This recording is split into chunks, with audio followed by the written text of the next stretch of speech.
Oi, pessoal, tudo bem? Como que vocês estão? Vamos para mais uma aula aqui. Eu já projetei minha tela, tá? Só vou colocar para o modo leitura. Beleza. Esperar carregar um pouco. Bom, pessoal, essa é a aula assíncrona 4 do curso de Mercado de Capitais, tá? Sou professor da UFA, professor Darcy, sou eu.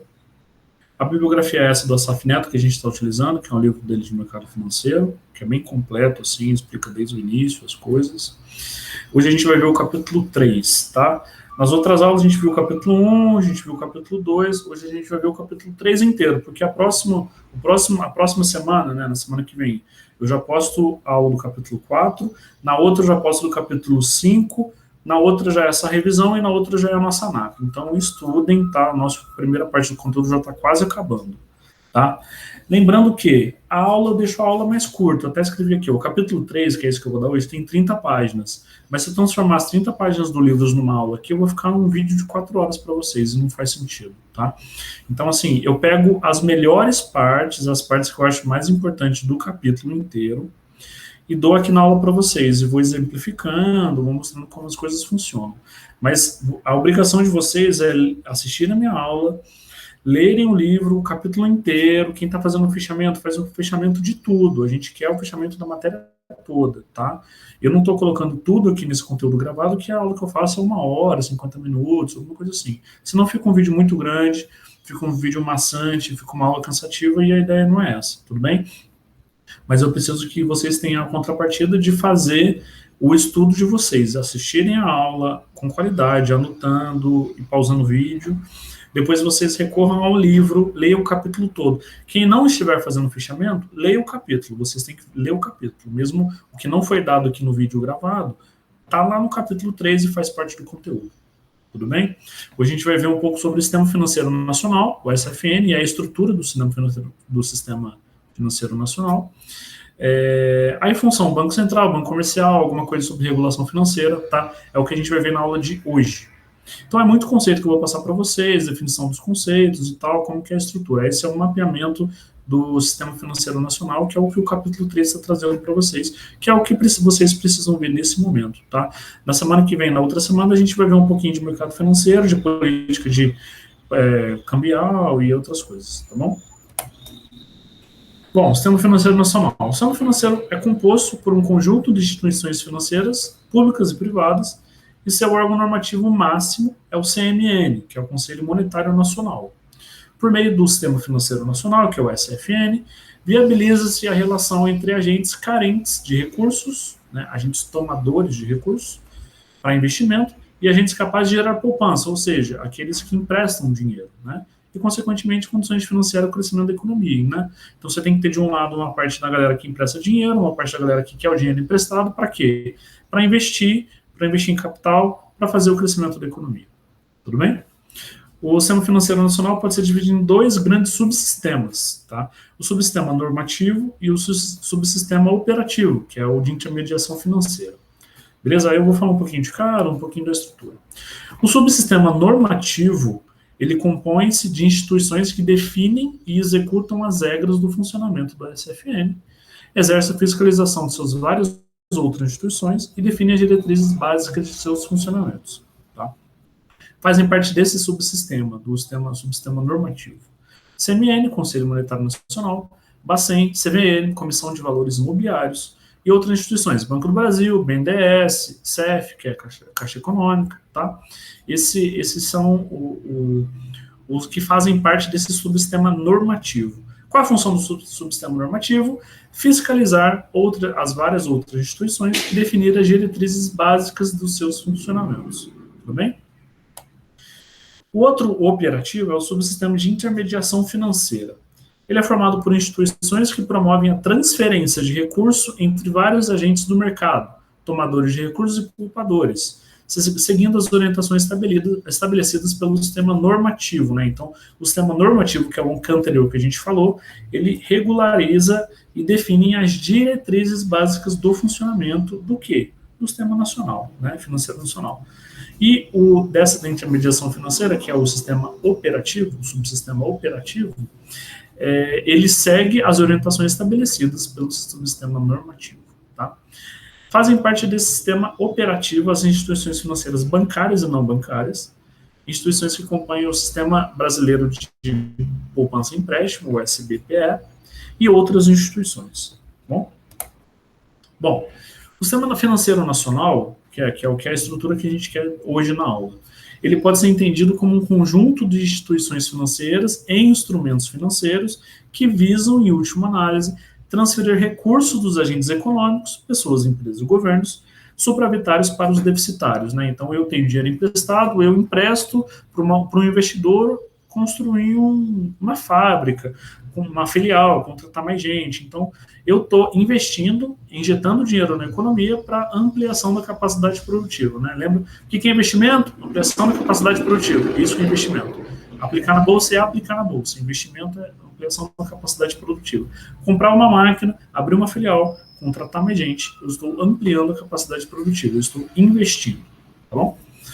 Todo o processo de desenvolvimento de uma economia exige a participação de crescente de capitais, óbvio, você precisa de dinheiro para investir, para fazer alguma coisa, né?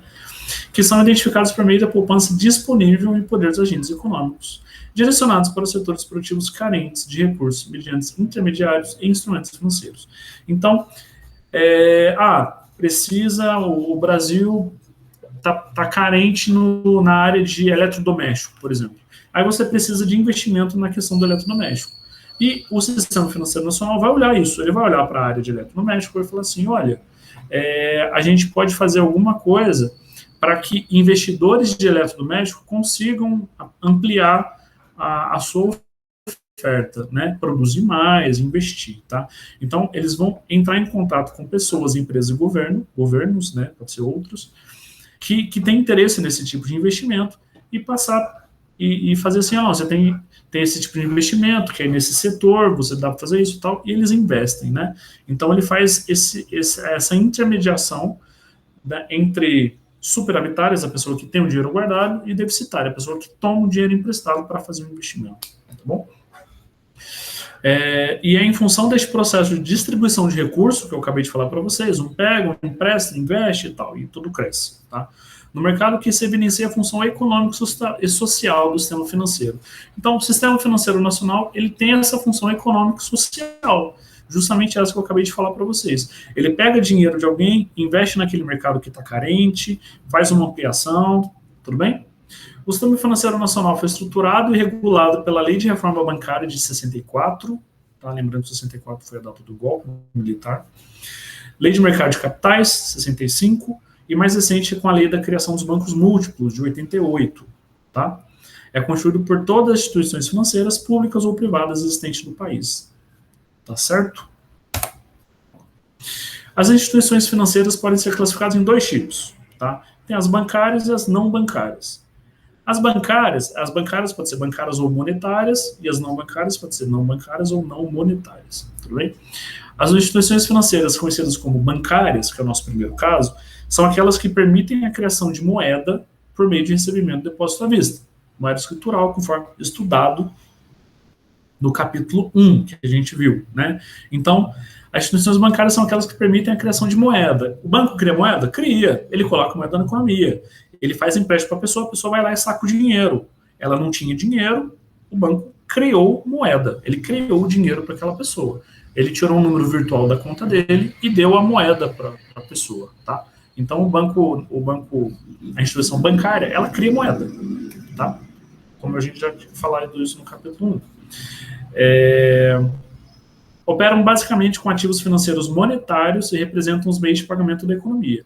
Dinheiro em poder do público, mas depósito à vista dos bancos, né? Então, o banco, a instituição financeira bancária ela é aquela que cria na economia, aquela que cria moeda na economia, ela empresta dinheiro, ela recebe pagamentos, ela pega o dinheiro das pessoas, vai pagar um boleto. Você dá o dinheiro, ele te dá o boleto pago, né? Então você está tirando dinheiro da economia. Quando você saca dinheiro no banco, você faz um empréstimo e vai lá e saca, você está tirando dinheiro. para você. Então, o banco está injetando dinheiro na economia, ele está dando dinheiro em poder do público. Fora os depósitos à vista dos bancos, tá? Então, essas instituições são representadas fundamentalmente pelos bancos comerciais e múltiplos. Então, o que é uma instituição bancária? É isso, tá? Agora, uma instituição não bancária ou não monetária é o contrário da ideia que eu dei para vocês agora. Não estão legalmente autorizadas a receber depósitos à vista, inexistindo, portanto, a faculdade de criação de moeda. Nubank, um exemplo. Nubank é um banco, né? Um banco digital que a gente está utilizando agora, que está tendo vários bancos digitais agora. Mas ele não cria moeda, né? Você consegue transferir dinheiro, você consegue receber dinheiro, você consegue, assim, fazer um depósito via boleto, mas ele não está criando moeda. Você não vai no Nubank, banco físico, vai lá no caixa eletrônico deles e tira dinheiro. Não tem, tá? Então, é uma instituição financeira, a gente sabe que é uma instituição financeira, mas ele não tem capacidade de criação de moeda, tá? Nem de depósito à vista e nem de transação, né? Transacionável, moeda escritural, né? Essas instituições trabalham basicamente com ativos não monetários, tais como ações, letra de câmbio, certificado de depósito bancário, debêntures. Então, assim, é um banco de investimento, por exemplo, Crefisa, talvez. É um banco de investimento. O Crefisa não é uma instituição bancária, que você não movimenta dinheiro, não saca dinheiro em espécie, não deposita dinheiro em espécie, mas ele tem outros produtos, né? Ativos não monetários, ações, letras de câmbio, etc. Tá bom? E são constituídas por praticamente todas as instituições financeiras que operam no mercado financeiro, exceto bancos comerciais e múltiplos. Exemplos de instituições não bancárias, corretoras, tá? Você vai aplicar, você quer aplicar na B3. Você vai entrar em contato com uma corretora, você vai conseguir aplicar por intermédio de uma corretora, tá? Então, é uma instituição não bancária. Banco de investimentos, sociedade financeira, sociedade de arrendamento mercantil, entre outras coisas, tá? Então, as instituições financeiras podem ser classificadas dentro de dois segmentos, bancários e não bancários. Isso está abaixo do Sistema Financeiro Nacional, né? Então, aqui eu tenho um esqueminha, tá? O Sistema Financeiro Nacional é o primeiro, assim, é o acima de todos, né? De todo mundo, é o nosso guarda-chuvão. De um lado eu tenho o sistema de intermediação, que é o operativo, e do outro lado o subsistema normativo, tá? Aí do lado normativo eu tenho o CMN, que é o Conselho Monetário Nacional, Banco do Brasil, o CVM, que é a Comissão de Valores Imobiliários, instituições especiais, e depois, dentro do CMN, eu tenho comissões consultivas. Esse no lado normativo, subsistema normativo do Sistema Financeiro Nacional. Aí, abaixo das instituições bancárias, dentro do sistema normativo ainda, eu tenho Banco do Brasil, BNDES, Caixa Econômica e tal. Agora, no sistema de intermediação, no subsistema operativo, eu tenho instituições bancárias financeiras, instituições financeiras não bancárias, bancárias e não bancárias, SBPE, que é o Sistema Brasileiro de Poupança e Empréstimo, instituições auxiliares e instituições não financeiras. Tudo bem? Então, o subsistema intermediação é esse que eu falei para vocês, o subsistema normativo.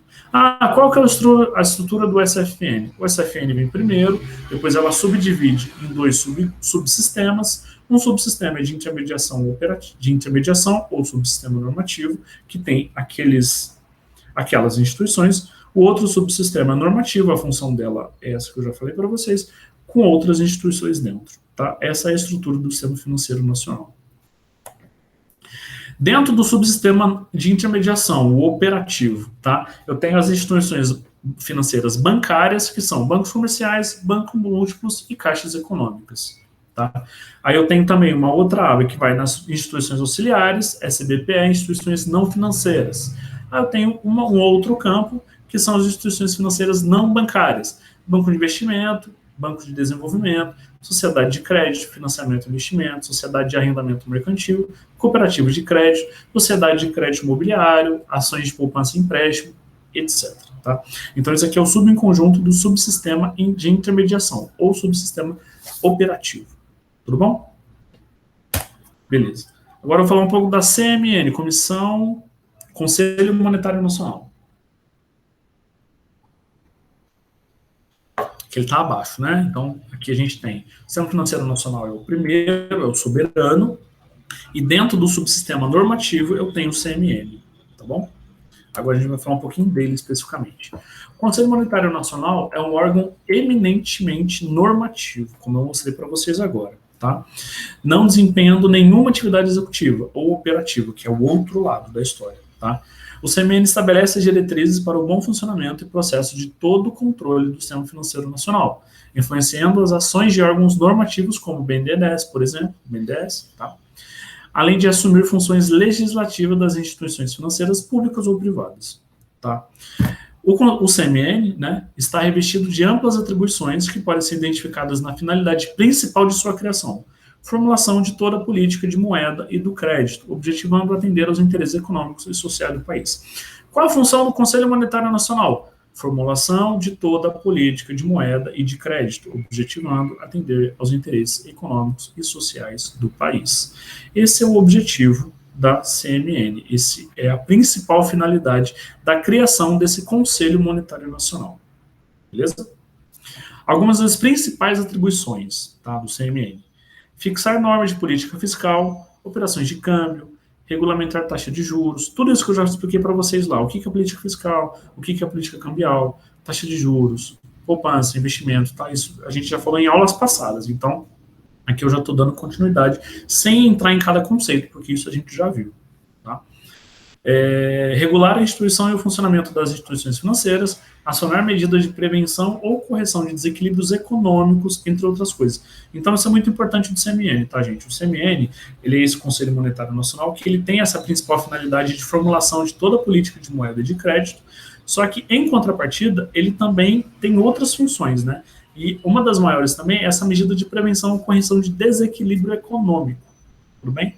Porque ele tem acesso àquelas políticas de controle de moeda e de crédito, então ele consegue trabalhar, ele consegue fazer uma política para ajustar ou prevenir algum desequilíbrio, tá? Pelo lado da via da moeda, tudo bem? Via moeda, via crédito, colocar, tirar, política monetária, que a gente já falou. Bacen é o Banco Central, né? Banco Central do Brasil. O Banco Central é o principal poder executivo das políticas traçadas pelo CMN. É órgão fiscalizador do Sistema Financeiro Nacional. E órgão fiscalizador. Aí, o Sistema Financeiro Nacional, ele é soberano, mas alguém tem que fiscalizar ele, alguém tem que ver se ele está fazendo as coisas certas. Quem que fiscaliza o Sistema Financeiro Nacional? Banco Central. Tá? São objetivos também do Banco Central garantir o poder aquisitivo da moeda nacional, promover formação de poupança na economia e preservar as reservas internacionais. Lembrando que toda vez que entra dólar para o Brasil, a moeda real fica mais valorizada, é melhor para a gente quando a gente recebe dólar. Tá? Atendendo a uma constituição mais abrangente de sua atuação, pode-se tratar o Bacen como um banco fiscalizador e disciplinador do mercado financeiro, ao definir regras, limites, condutas das instituições, banco de penalidades, ao serem facultados pela legislação, intervenção e liquidação extrajudicial em instituições financeiras. E gestor do Sistema Financeiro Nacional. Né? Então, o SFN ele é soberano, ele é o primeiro, é ele que vai abrindo o guarda-chuva para baixo, só que a gente tem alguém que fiscaliza o SFN, senão ele é soberano, mas como que a gente vai garantir que ele está fazendo certo, né? Que ele está trabalhando, que ele é a verdade absoluta? Tem que ter um órgão que fiscaliza esse, e o Banco Central tem essa função. Tá? Uma das funções dele é fiscalizar o Sistema Financeiro Nacional. Gestor do Sistema Financeiro Nacional, ao expedir normas e autorizações e promover o controle das suas instituições financeiras e de suas operações. É também considerado um executor da política monetária. O que é política monetária? Quando você mexe na moeda, na velocidade, na circulação, coloca a moeda na economia, tira a moeda da economia. Ao exercer o controle dos meios de pagamento e executar o orçamento monetário em um banco do governo. Então, o Bacen, ele tem várias funções. E uma das funções dele é mexer na política fiscal, na política monetária. Outra função dele é ser um banco do governo. O governo precisa de dinheiro, ele recorre a quem? Ao Banco Central. Tá? Então, o Bacen é o banco do governo.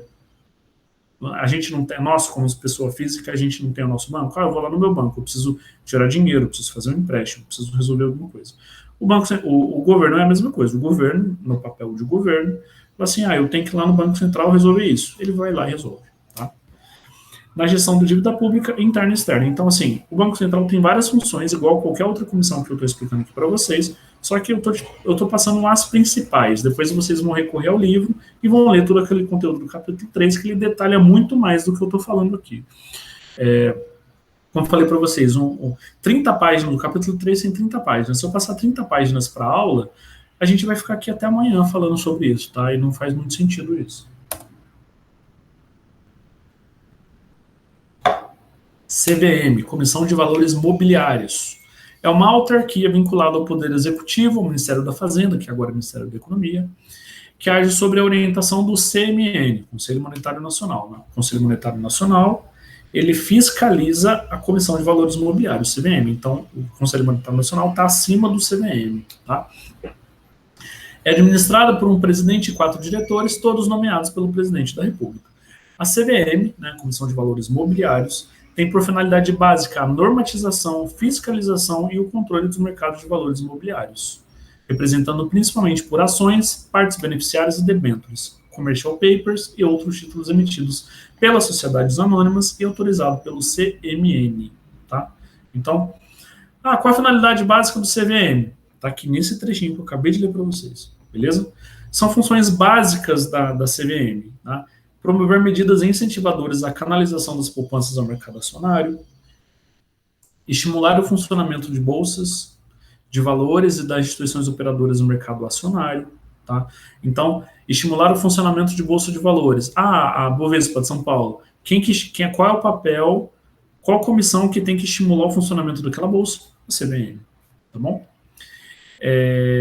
Em bases eficientes e regulares, assegurar a lisura nas operações de compra e venda de valores imobiliários e promover a expansão de seus negócios, dar proteção aos investidores de mercado. Tá?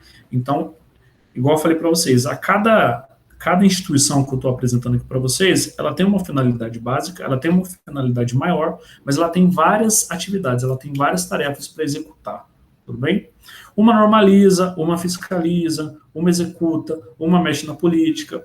É muito detalhezinho, tá? Então eu preciso que vocês vão assistindo a aula, pausando esse vídeo, anotando, lendo o conteúdo depois, tudo bem? É muito detalhe, é muito conteúdo para pouca aula, para pouco tempo, tudo bem? A atuação da CVM abrange, dessa forma, 3 importantes segmentos de mercado: instituições financeiras de mercado, companhias de capital aberto e investidores, tá? É basicamente esses 3 segmentos de mercado que ela atua diretamente. Tá? Secretaria do Tesouro Nacional, STN.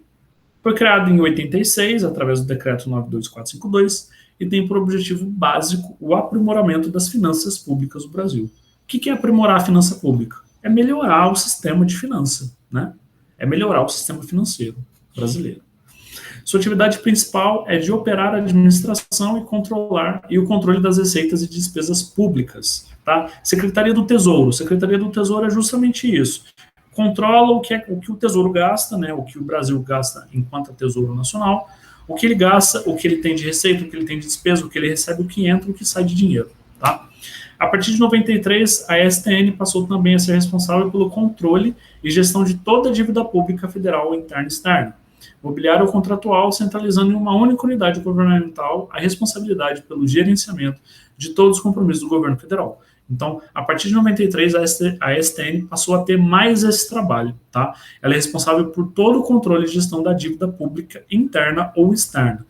Então o Brasil tem dívida com a FMI. É o STN que é o responsável por controlar essa dívida. Tá? Essa atribuição do Tesouro Nacional foi reforçada posteriormente com a proibição do Banco Central, do Bacen, em emitir o título da dívida interna. Tá? O Tesouro Nacional emite títulos da dívida pública para financiar déficit orçamentário. A gente já entendeu lá atrás, nas outras aulas, o que é déficit orçamentário. Tá? E o Banco Central executa somente política monetária. Beleza? As colocações dos títulos emitidos pelo Tesouro Nacional são realizadas através de leilões de Banco Central e da CETIP, que são também custodiantes desses papéis. Nesses leilões primários, podem participar diretamente somente instituições financeiras credenciadas habilitadas no Selic. Pessoas físicas ou jurídicas interessadas em adquirir esses títulos podem fazer através de instituição credenciada. Então, você entra através de uma instituição financeira e faz a compra desses títulos. Tá? Não é diretamente você que vai comprar no mercado aberto. Tudo bem? Você tem que entrar em contato com uma instituição financeira credenciada para ter acesso a esses títulos da dívida. Tá? Título da dívida pública não é responsabilidade do Banco Central, tá? É responsabilidade do STN. ele emite dívida da dívida pública. Então, assim, o Brasil está em dívida, tem déficit orçamentário. O que o STN faz? Vende título para as pessoas e pega dinheiro, tá? Então, o que ele está fazendo? Ele está financiando o déficit, ele está arrecadando dinheiro para pagar as contas dele. Essa é a função da Secretaria do Tesouro Nacional, além de outras coisas que eu já mostrei para vocês, tá bom? Composição do SFN, o Sistema Financeiro Nacional, proposta pelo Bacen. O Bacen ele está abaixo do Sistema Financeiro Nacional, né? Só que lembrando que o Bacen fiscaliza o Sistema Financeiro Nacional. Ele olha para cima e fala, tá, isso aqui está certo, isso aqui está errado, isso aqui tem que mudar, né? Ele olha o que ele está fazendo, fiscalizando o SFN, tá? Então, essa é a composição do SFN proposta pelo Banco Central, pelo Bacen.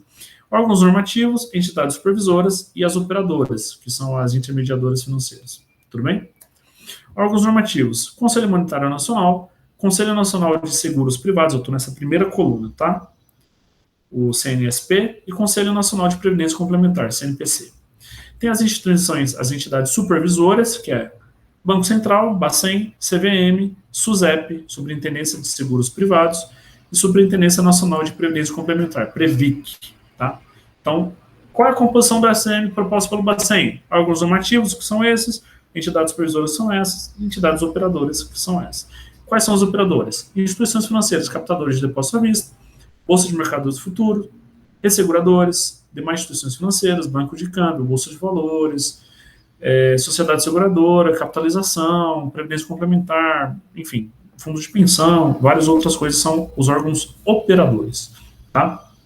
Então, essa é a composição do Sistema Financeiro Nacional proposta pelo Bacen. Quando o Bacen olha e fiscaliza, tem que estar desse jeito, tá bom? Aí aqui a gente tem 3 divisões, né? As entidades supervisoras, tá? Aqui, ó, entidades supervisoras, agora a gente fala o que cada uma delas faz, né? O que supervisa, quem supervisiona, né? Entidade supervisionada pelo Banco Central. Então, o Bacen supervisiona essas da primeira coluna, a CVM supervisiona essas da coluna do meio, e o SUSEP, né, Superintendência de Seguros Privados, supervisiona essas entidades da terceira, tá? Então, entidades supervisionadas pelo Banco Central, bancos comerciais e múltiplos, CEF, né, Caixa Econômica Federal, Cooperativo de Crédito, BNDES, instituições de câmbio, sociedade financeira, corretora, sociedade andamento, etc. Aí, quem que supervisiona? A CVM, né? A CVM supervisiona quem? Companhia aberta de ações negociadas em bolsa de valores, Bolsa de Valores Mercado Futuro, Operação de Crédito Imobiliário, Fundos de Investimento, entre outras entidades. E SUSEP supervisiona quem? Sociedade seguradora, sociedade que atua em resseguro, abertura de previdência, complementar, entre outras coisas. Beleza? Vou tomar uma água aqui. Essa aula vai ser curta, assim, eu peguei alguns pedaços do capítulo 3, mas relembrando que vocês têm que ler o capítulo inteiro, é conteúdo inteiro, entendeu? Eu só não posso ficar fazendo um vídeo aqui de 4 horas. Então, por isso que eu pego uns flashes do capítulo, faço a montagem da aula aqui para vocês e vou explicando para vocês a montagem. Aí depois, assistindo a minha aula, vocês vão conseguir visualizar melhor na hora que vocês recorrerem à leitura integral do texto, tá? Do capítulo 3, todas as páginas, tudo bonitinho, tá bom? Mudanças ocorridas. Agora a gente vai falar um pouquinho sobre regulação no mercado financeiro, porque a gente falou um pouco da estrutura. Agora a gente vai falar da última parte, que é a regulação, né, desse mercado financeiro. As mudanças ocorridas no cenário mundial, principalmente no campo econômico e tecnológico, expressam a necessidade de uma melhor adaptação dos mercados financeiros a esse novo contexto. Ok, isso daí a gente sabe. Mesmo nesse sistema de livre iniciativa, vem crescendo a percepção da necessidade de um conjunto de regras e procedimentos orientados para oferecer maior segurança e qualidade nas operações com produtos financeiros. Tá? Então, assim, a gente está regulando o mercado financeiro, a gente está tornando o mercado financeiro melhor, tudo bem? Padronizado, regulado.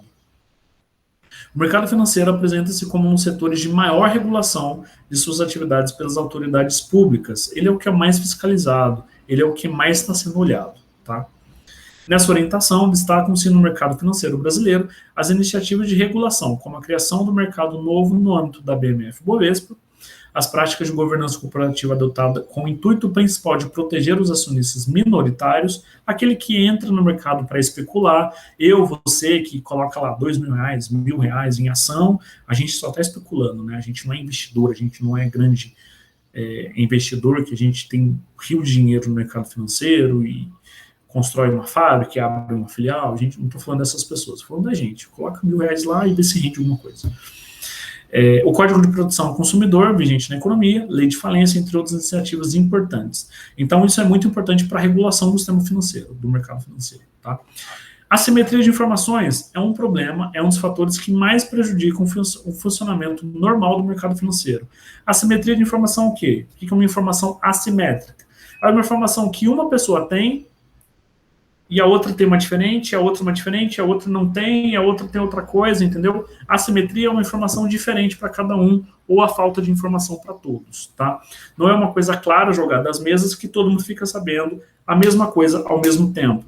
Assimetria de informações são quantidades diferentes de informações ao longo do tempo, em diferente tempo. Então, tive uma informação privilegiada de que a ação X vai subir. Eu vou lá e compro, porque eu sei que a ação X vai subir, porque alguém me contou. Só que a outra pessoa não sabe. A outra pessoa achou que essa ação ia cair. Então, a simetria de informação é isso. É toda vez que a informação não é clara e padronizada para todo mundo. Para cada um, ela chega de um jeito, de uma forma diferente, e dá ruído, né, nessa regulação do mercado. Então, é um dos fatores que mais prejudicam o funcionamento do mercado financeiro. Tá? E pode afetar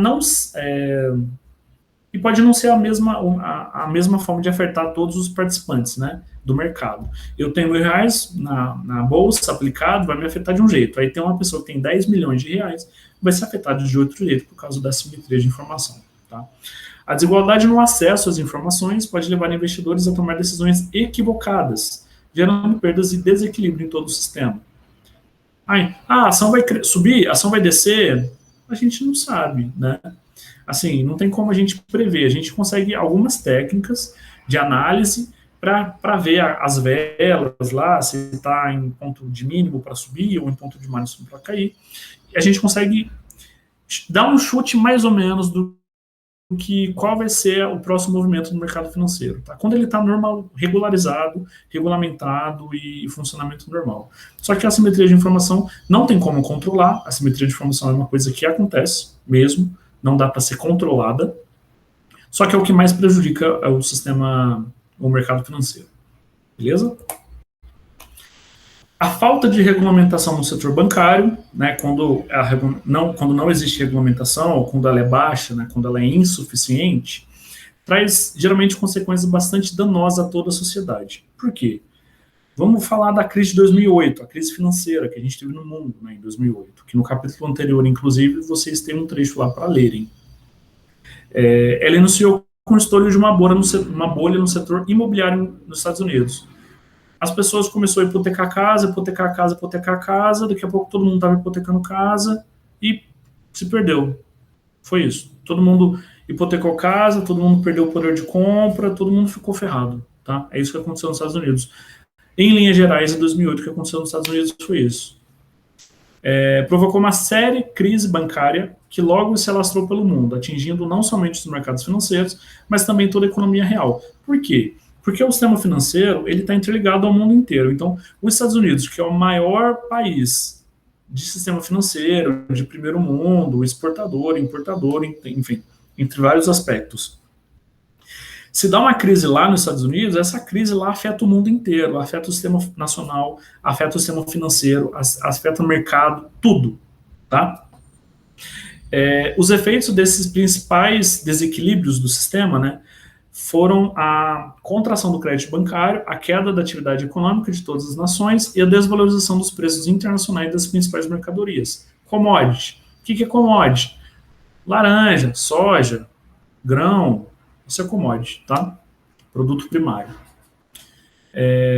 O pesado custo imposto nessas medidas saneadoras adotadas pelos países, os países entrou na crise, ele teve que fazer alguma coisa para sair dela. Só que isso tem um custo, né? Isso gera um custo para a sociedade.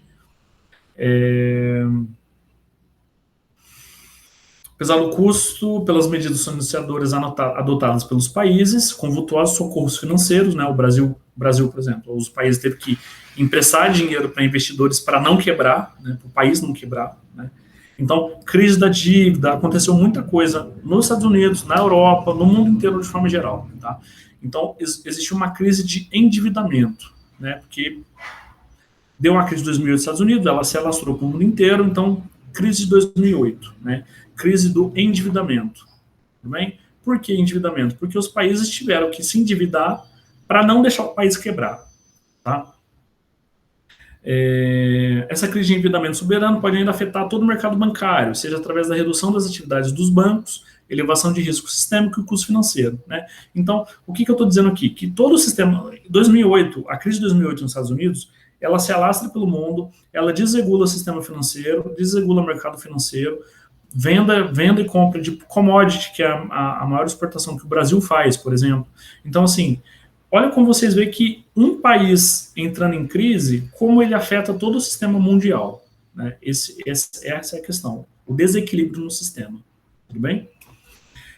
Nesse ambiente conturbado, né, que eu tratei para vocês, coloque-se uma vez a principal contribuição dos reguladores dos mercados financeiros é de evitar o risco de contágio entre os participantes e a desestruturação do sistema bancário.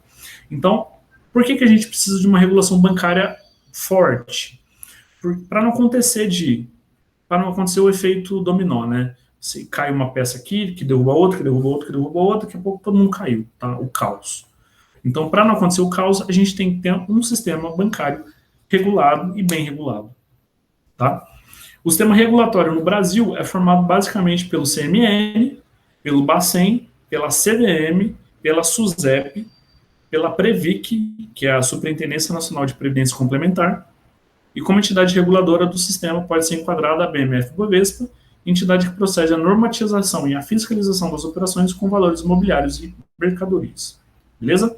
Então aqui eu falei do colapso, o que a crise de 2008 fez no resto do mundo. Tá?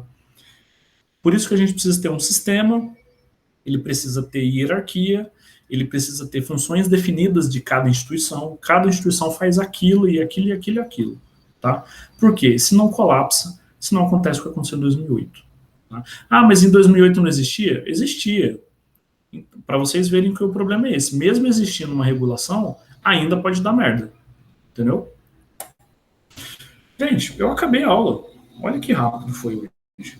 Era isso que eu tinha falado no capítulo 3 para vocês. Lembrando que eu peguei as partes mais primordiais do que eu tinha que falar aqui na aula para vocês, que eu não estendo a aula gravada, senão fica cansativo para vocês, fica cansativo para mim. Então, assistam o meu vídeo, que vai ser curtinho hoje, assistam o vídeo. Terminou de assistir o vídeo, fez as suas anotações, vai para o livro, capítulo 3, faz o fichamentinho de vocês, lê o capítulo inteiro, com qualidade, lê umas 3 páginas, 4 páginas, 5 páginas por dia, não vai ficar pesado, não vai ficar chato, não vai ficar cansativo, tá? Não deixe para ler tudo de última hora, estudem com o tempo, tudo bem? Organizem um pouquinho por dia e tá tudo bem. Não é para se matar de estudar, não. Estuda um pouquinho hoje, um pouquinho amanhã, um pouquinho depois, e assim vocês vão levando o curso. Tá bom? Da melhor forma possível. Vocês têm outras atividades, tem outras matérias, atividades em casa, e né, a vida não é só fazer faculdade, a vida não é só essa disciplina, eu tenho total e plena consciência disso. Mas assim, organizem o dia de vocês. Vocês têm 10 coisas para fazer. Então agora vocês têm 11. Uma das coisas que você tem que fazer naquele dia é ler 5 páginas desse capítulo referente a essa aula. Tá bom? É só se organizar que dá para fazer tudo. O que também está dentro dos fechamentos que eu não trouxe aqui no vídeo, senão vai ficar muito grande. Organismos financeiros internacionais. FMI, Banco Mundial, BIS, o BID, que é um interamericano, o G20, blocos econômicos. Tá, a NAP 1 está se aproximando, não deixe para estudar de véspera, tá?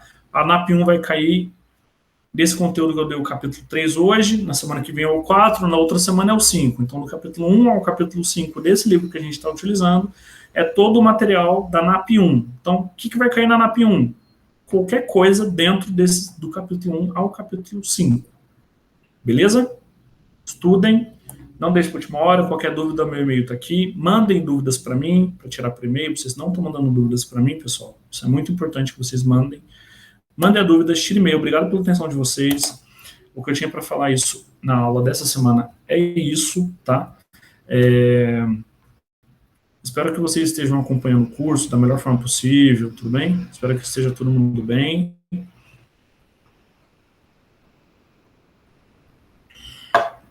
Agora eu vou pausar minha gravação aqui. Qualquer dúvida, eu estou disponível por e-mail, pode entrar em contato comigo, tá? Como sempre. Tá bom, pessoal? Tchau para vocês. Tenham uma boa semana, estudem, fiquem em casa, tá? Quem puder, claro.